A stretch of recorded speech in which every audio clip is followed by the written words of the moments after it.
So good morning ug maayong adlaw mga ka-idol no. Was out sa atong mga followers diyan nga perminti nagtanaw. So mo na ni ang part 3 mga ka-idol no. Ato nang i-install ang ato ang gamhan ng bracket nga DIY mga ka-idol no.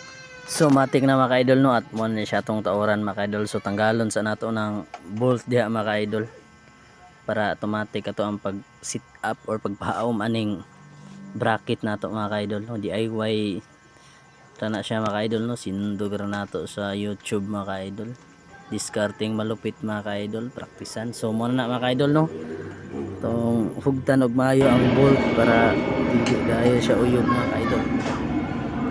Pinapuga-puga yung tirada mga ka-idol ba.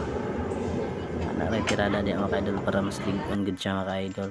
So mo na siya mga ka-idol. I-set up dayon nato ning top box adapter mga ka-idol ug kaning clamp niya sa ilalom pati ning mga screw bolt para mukapit pud siya mga ka-idol ug dili kayo uyog. Sumatik na mga ka-idol no. Ato day ning ipahaom ato ang top box mga ka-idol.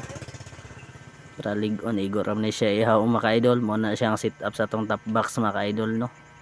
Para easy to use mga ka-idol na natay magamit ani mga ka-idol no. Thank you for watching mga ka-idol and God bless. Mo na siyang set up sa ato ang top box mga ka-idol.